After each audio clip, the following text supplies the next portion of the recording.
I'm going to take flakes from the base to the tip on both sides. So in preparation for that, I've actually beveled toward the side I intend to take my flakes, because I want this to be slightly above center line. And the reason for that is each of these platforms I'm going to set up for the parallel oblique series, I'm going to be taking an up pick and then a long flake. And what that's going to do, that up pick's going to lower the platform back below center line. I'm going to do just a little bit more edge work on here before I do my series.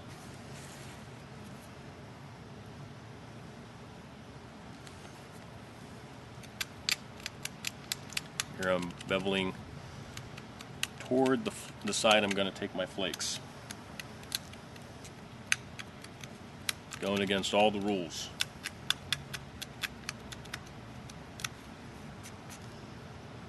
This side needs it more.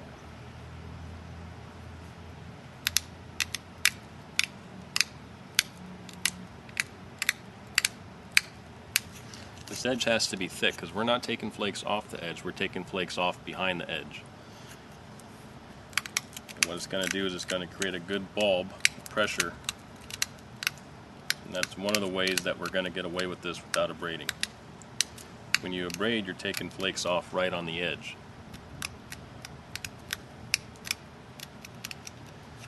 Alright.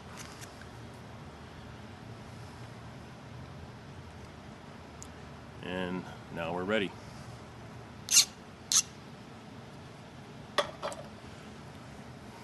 Alright. We want this tip to be pointed. We don't want it so pointed that it's just going to collapse once we use it. And this is a rather small tine. I want to try to get a tight pattern here.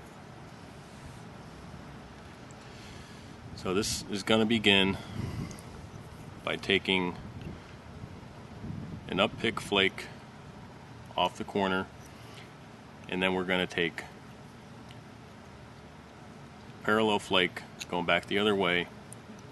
Then I'll probably take one little flake off to clean that delta, and then I'm going to do something a little bit unusual. I'm going to step over next to the flake, and then I'm going to take a single flake up, which will create somewhat of a little notch, and then I'll take yet another long flake back.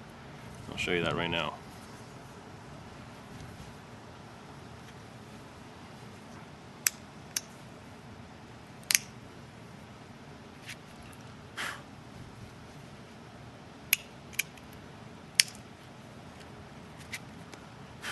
Alright, so there's our first flake. See what that did? I'm going to step over next to it and take a flake up.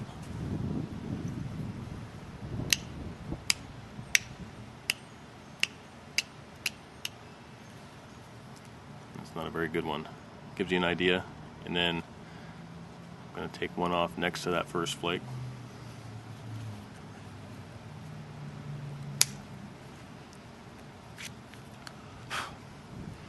You see that little tooth left over right there? That's what we're going to get by doing this. I'll take another small flake off next to it. And then another notch. Okay, that was a little bit better. Let's see. Right in here.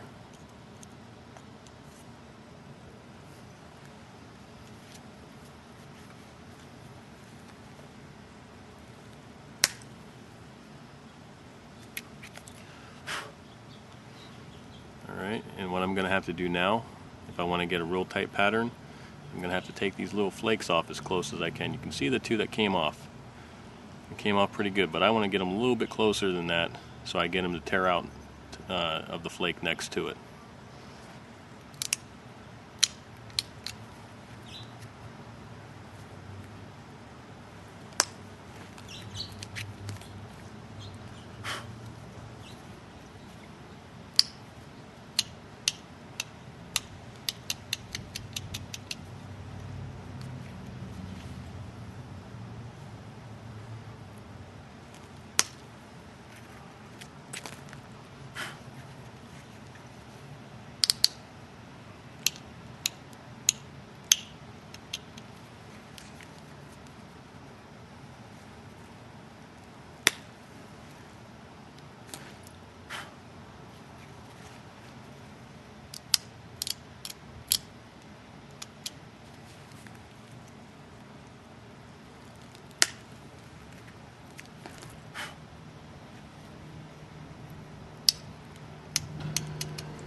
Okay, first pass down, you can see they came out pretty good.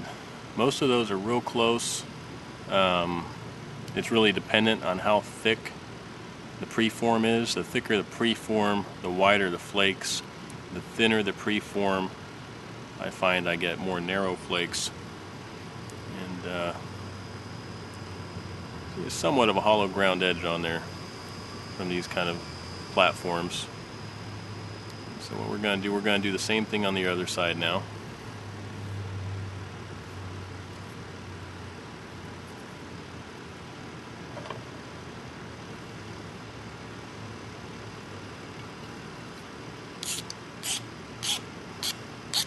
It's kind of hard sometimes to find an antler that wants to cooperate.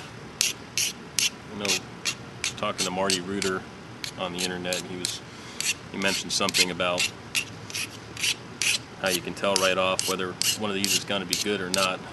Find that you get some of them that are just great, and they work great for a while. Some of them are just crappy from the time you pick them up. Some of them develop a little notch on the tip here, kind of like the knock of an arrow almost, and that actually helps a lot to get in there and grab onto that edge. Sometimes you can just file a little knock right on the tip, and I get pretty good results that way. Normally I just leave them pointed and let them develop a knock on their own. As long as you don't do anything to damage the tip, you can keep one of these going pretty long without having to go back and modify it. Alright, and because I have this flute right here, there's a concavity, I'm hoping that most of these flakes, as they go into that flute, are going to die before they go into the middle of it and erase it. I don't want to erase the flute, I want to work into it.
Kind of stop those flakes if I push real hard down into my hand.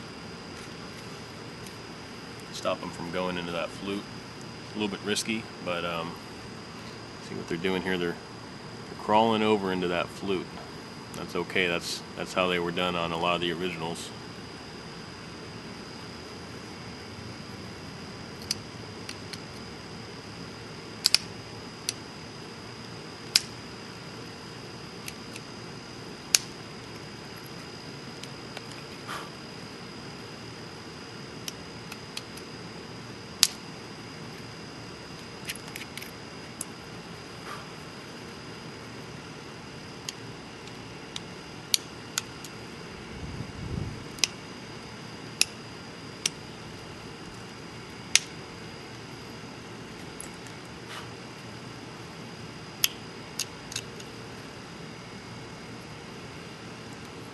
Now I got that hinge, I haven't forgot about it, it's right there.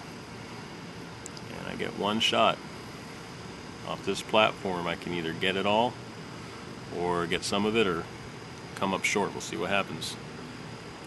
I'd rather take a wide flake and get it all than try to keep my narrow pattern at this point. I think I can get my narrow pattern back once I get rid of this.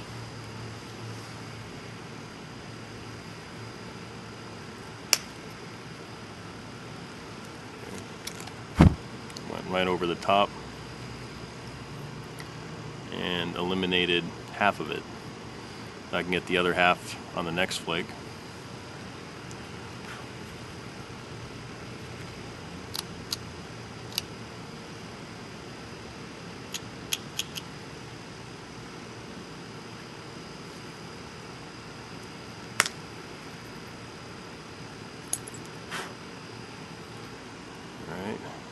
goes, got it. Messed up my pattern a little bit, but that's okay.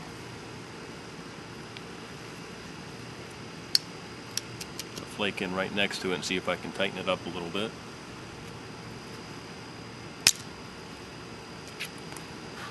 Worked.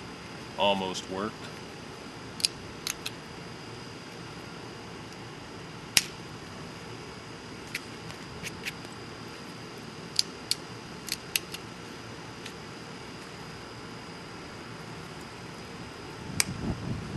Now I'm having problems with this antler.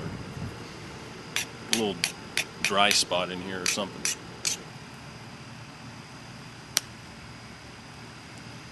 Yep, not good. Let's try this thing.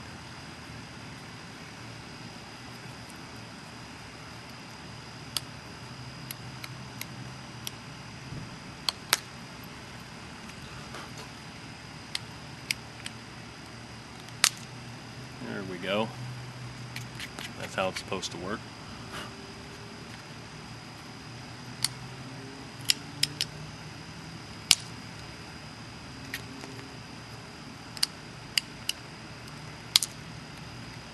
Those are the kind of flakes I'm trying to get out of there.